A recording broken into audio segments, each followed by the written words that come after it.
episódio do Logic Talks Empresarial. Tenho aqui a enorme gratidão de ter novamente o Gustavo Tavares Borba, que é doutor em Direito Comercial pela PUC de São Paulo. Ele foi diretor da CVM e, além de ser professor de Direito Societário, na PUC do Rio, é isso? Já fui na PUC, atualmente na FGV. Na FGV. E ele é sócio de Tavares Borba Advogados, né? Inclusive, eu estudei muito pelo livro do seu pai durante a época da faculdade, então um prazer duplo de estar aqui com você, inclusive representando seu pai, vamos assim dizer, né? Gustavo, mais uma vez, obrigado por estar aqui. Aproveitar que não é sempre que um ex-diretor da CVM visita o escritório, então aproveitar para gravar mais um episódio aqui com você. Perfeito. Vamos lá. A gente tem alguns assuntos polêmicos, um deles a gente tratou no último episódio, que era a questão do conflito de interesse, que logicamente foi só para acrescentar o debate, porque o debate não vai se extinguir ali, né? Ele não vai se exaurir ali, o assunto é muito complexo. Mas tem um outro assunto que eu acho que atormenta muito os societaristas brasileiros, né? Que é a ação, e isso inclusive é pouco tratado pela própria doutrina ou em debates acadêmicos aí, que é a ação do artigo 246 da Lei das SA, que é uma ação que é proposta pelo minoritário contra o controlador, não aquela ação típica do 159, que é a ação do minoritário contra o administrador. A gente está falando de uma ação um pouco diferente, né? Quando o controlador ele toma uma decisão que venha a prejudicar a companhia, existe esse remédio processual que ainda não é muito utilizado, que é a ação do artigo 246 da Lei das SA, né? A gente sabe que é uma ação que não é sempre proposta, mas eu queria a sua visão, Gustavo, enquanto um advogado que atua no direito societário, enquanto um ex-regulador do mercado de capitais no Brasil. Na sua visão, esse tipo de ação do minoritário contra o controlador vem funcionando? Bom, Marcelo, primeiro prazer estar aqui discutindo mais um assunto interessante e polêmico com você. Esse assunto é muito interessante porque ele conjuga dois mundos diferentes, o direito societário e o direito processual.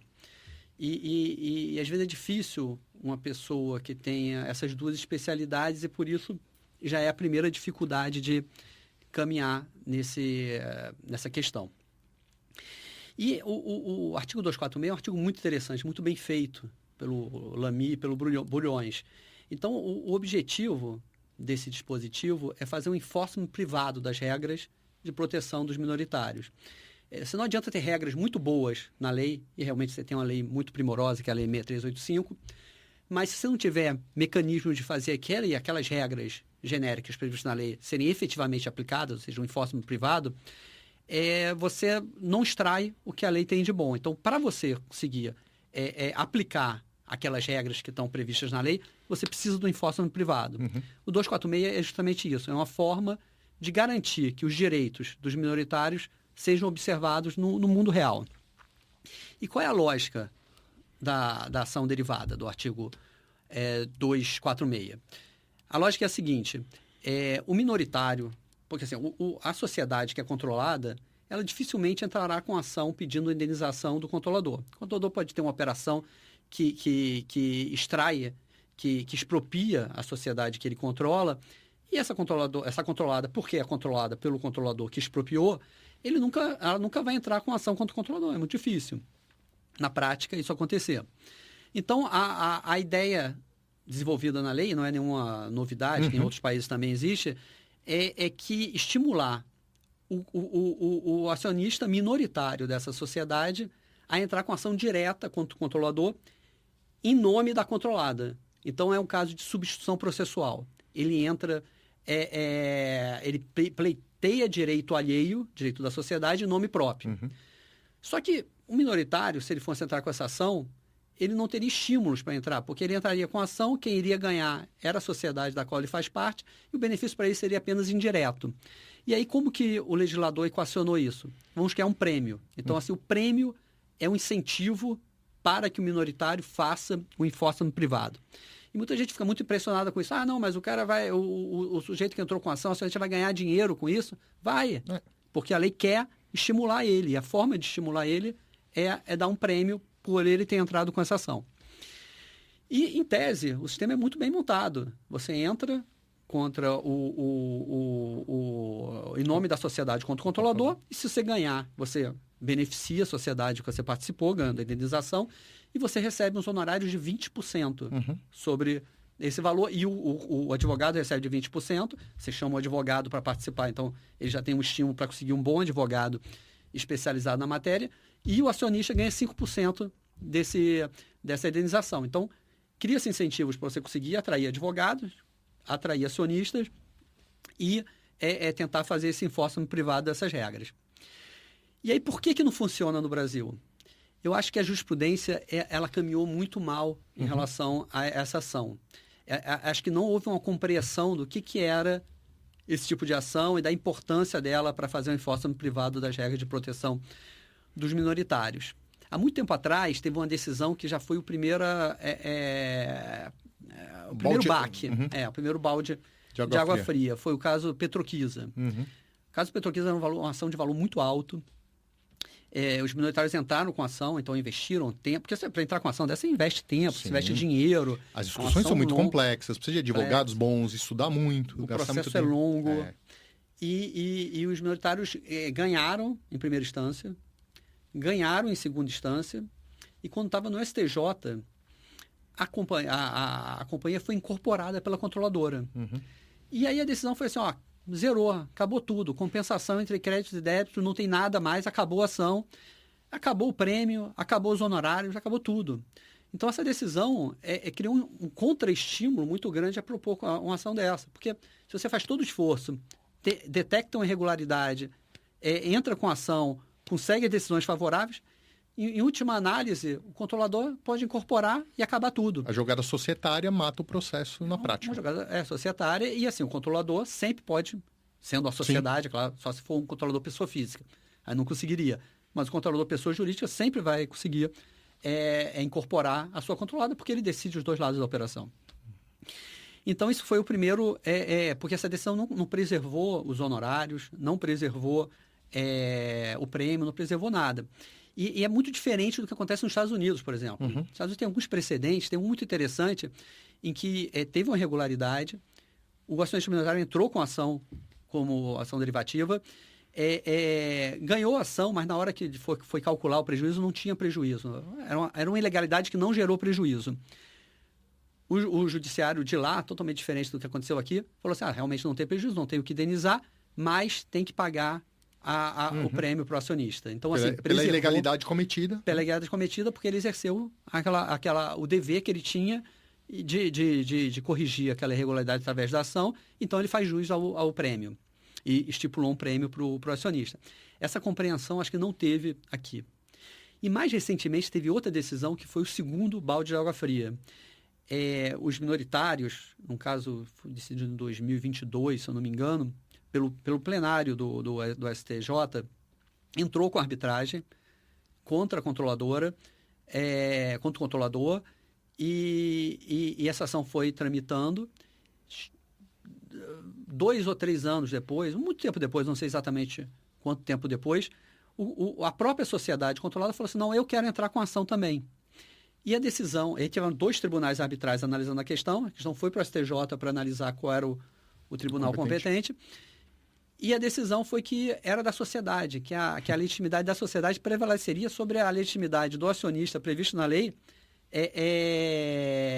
uma ação, e extinguiria a ação proposta anteriormente pelos minoritários. Então foi o segundo balde de água fria, né? Porque os minoritários preparam a ação, investem tempo e dinheiro para preparar uma ação, entram com a ação e a sociedade pode extinguir essa ação decidindo muito tempo depois, a propositura da mesma ação.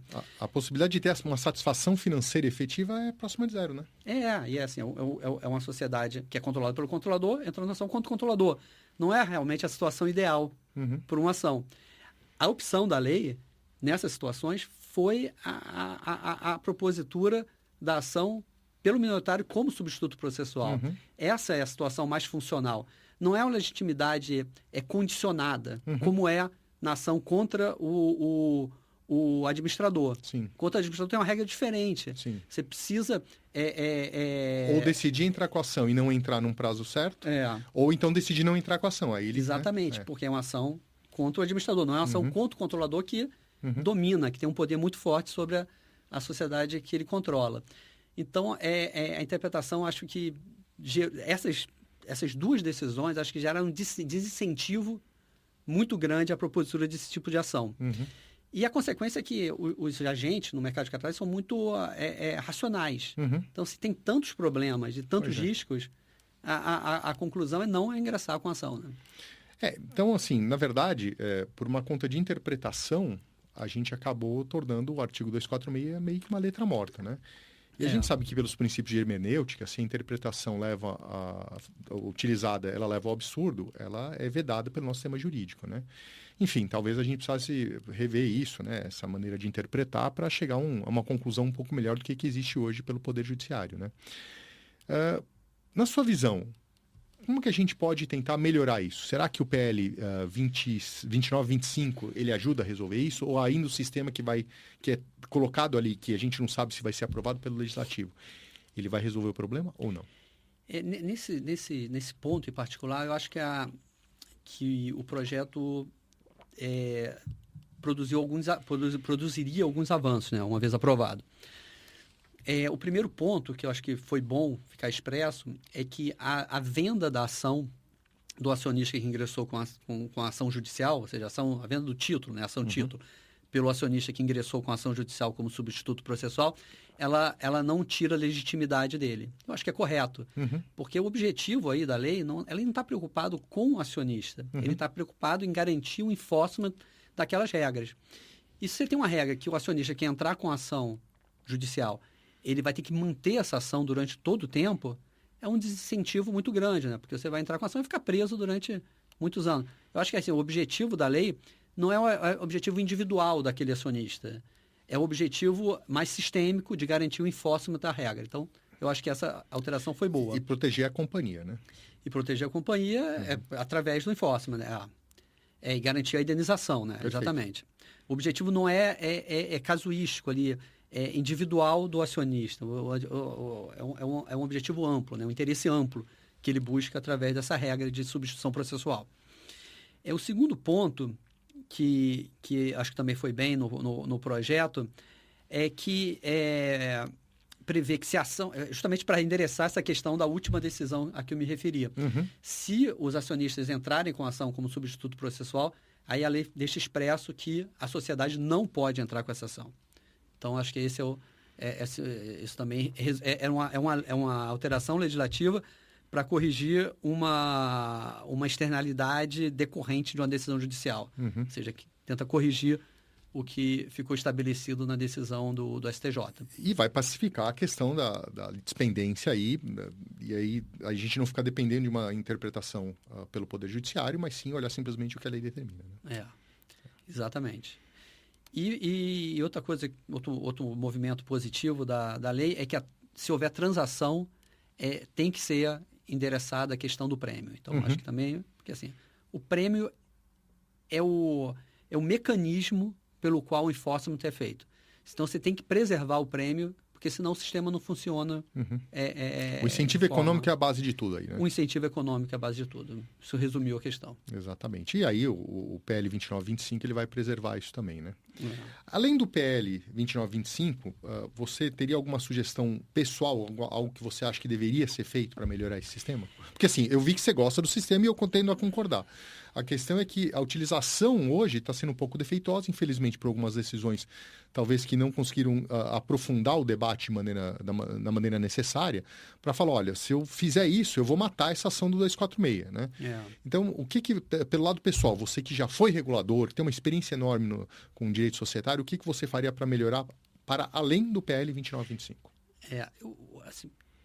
Teoricamente falando, eu acho que o artigo 246 é muito bom. Diferentemente do artigo 259 do administrador, não sei se eu estou me confundindo o número. 159. 159.